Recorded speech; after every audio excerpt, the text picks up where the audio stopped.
Hey guys, welcome back. Glad you could join me today. Today I'm going to show you how I brew beer from one of these kits.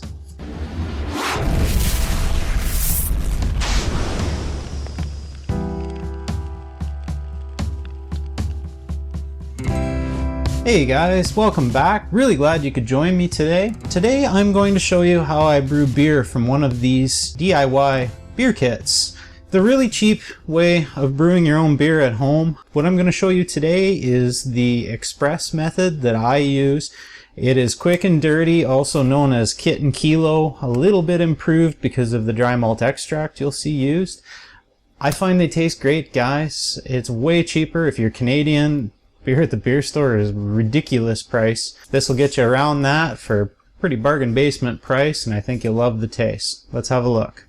So what we've got here is most of the components we're going to need to make an ultra cheap beer kit. Start off with our Mexican cerveza. Today we're going to use half a kilo of dry malt extract. We're also going to use half a kilo of dextrose. What I've done is I've already got one of these warming up in the sink. I'll show it to you in a few minutes. Some of the other supplies we're going to need: pair of scissors, can opener, stirring device like this is highly recommended. We're going to need sanitizer. This is the sanitizer I use. It's potassium metabisulfite. It's really cheap at the brewer stores. Paid $2.49 for this. One of these will last you a long time. It is reusable, guys. So what I do is I pre-mix it in this 1 gallon juice jug and mark on it, don't drink this stuff, it's not water. You would make that mistake. You'll probably hear me coughing in a little bit. This stuff rips your lungs out. It's pretty brutal, but it does a damn good job at sanitizing. We also need a brew bucket. This is one of the ones you can get from a brewer's outlet. I love these things, works great. Don't need anything fancy for an airlock. So what I've done is I've washed this down, but I haven't sanitized it yet. I'll show you that process. And we'll go ahead and start that now. So for sanitizing this, it's pretty straightforward. Take some of the sanitizer, pour it in our bucket. We don't need much. What we're going to do is we're going to put the remainder, or some of the remainder, in here. And you'll see why we need the scissors and stuff sanitized here in a bit, but this works pretty good.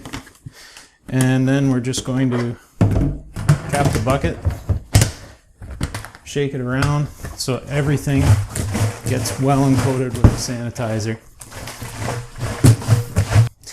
So once we've shook this around and let it sit for a little bit, make sure everything is well encoded, we can dump the rest into our bowl on the counter.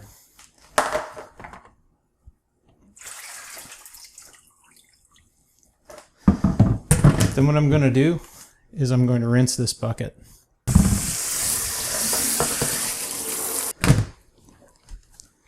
Just set the lid back on, leave it on loose, and we'll set that aside. That bucket is now sanitized. In the process, I've had this warming up in the sink. This is really hot water.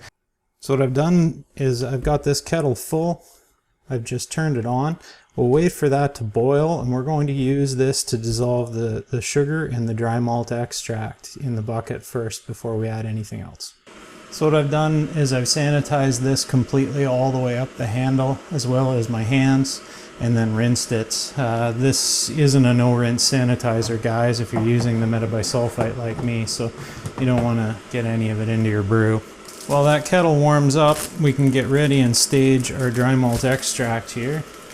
This stuff, it really clumps up really bad when exposed to any water, so you don't want to get don't want to pour it all in without some liquid going in at the same time, and you'll see that in a second. So our water is pretty much hot enough. I think we can go ahead here. We'll set the lid aside and get the kettle here, and we are going to start putting dry malt extract and boiling water in at the same time, preferably without dumping it all over ourselves. And that's the extent of that. That's dissolving pretty good. We're going to get another pot of water on the boil. Alright, so we're looking good in here. Our dry malt is dissolving very well. Few little clumps, but actually not half bad this time. So the water's hot enough, and I find that we've got plenty enough room to dissolve the rest of the dextrose too. So we're going to put half of this in, which is going to be half a kilo of dextrose. We're going to stir the heck out of this. Has no trouble dissolving in that small amount of water, believe it or not. The water wasn't even completely boiling. And this is pretty much what you end up with. Still a few chunkies in there we need to take care of. No problem. You want to try and limit the exposure to the air as much as possible. This has been laying out for a minute, so just to be a little anal, we'll give it a rinse and set that back on the top while we wait for this next water. So we'll take our kit from the sink here. What I usually do, notice how it says open the other end, so we're going to open this end. What I usually do, give it a dunk in the sanitizing solution, and then give it a rinse. We're ready to go. Take our can opener out of the sanitizing solution, and we'll go ahead and get this open.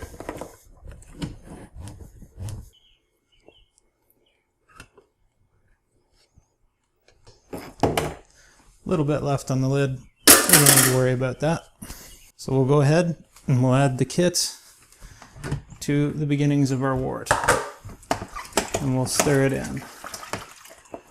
And believe it or not, even with all those dissolvables, it's not having a hard time dissolving all of this material in that small amount of water. So we can take our paddle here and do a little scrape of the can. And in this case, with this kit, it's not very difficult to get most of the extract out. We'll set that aside for just a moment. We're not done with it. And stir, stir, stir some more. So our kettle's not quite boiling, but I think it's good enough for what we need here. Take a tea towel. Be careful you stay away from the end of this as much as possible. We want to avoid any sources of contamination. That is pretty much the only reason you're going to ruin a batch of beer, is with a contaminant that gets in and infects it. We're going to take and we're going to dump some of this hot water in the can. I should mention this is a fresh tea towel too, fresh out of the wash. So. And we take the remainder of this and we dump it in, and that's one last shot of hot water to make sure we can dissolve everything in there and stir. We don't need to stir a lot right now because we're pretty much ready to go to the next step. This is where we get technical, guys. This is where I use the infrared thermometer and we get real lazy. The water I have here in my town is absolutely fantastic, and I can vouch for my hot water heater is nice and clean inside. So what we want to shoot for is a wort temperature of about between 21 and 27 degrees, and that's labeled right in the instructions. So what we're going to do is we're going to start feeding it water, and we're going to stir the heck out of it, and we're going to periodically take some temperature readings off of it. You get a feel for this over time. To be honest, we're not going to need to regulate the temperature much at all in this case, just cold water. I find with 2 hot kettles, we're going to hit pretty much perfect temperature with straight out of the tap cold water. And like I say, I'm lucky enough to have good water here. So we're at 43°C there now. Yep, thereabouts. Make sure we're on full cold. And we keep stirring. And we're going to go up till we hit the 22 liter mark. Hopefully, we can get that temperature down. We can have it a little cool, but we can't have it too hot.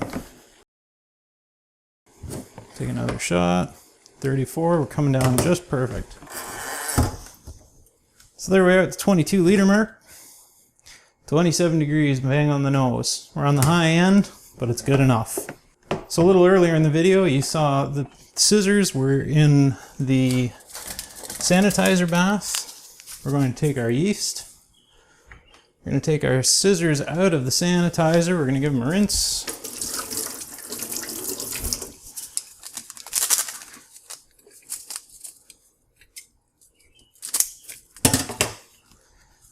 And we're just going to sprinkle the yeast over the top of the wort. Some people stir it in, some people don't.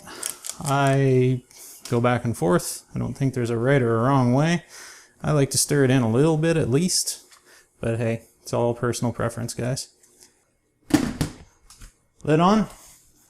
We can close the lid around, and all you want to do is just leave a little crack open. So leave maybe about 1/8 of it open so it can off gas, but not allow anything back in. And this will be off gassing like crazy inside of 24 hours. And that's it, guys. Inside of a week, we'll be drinking beer. Glad you could join me today.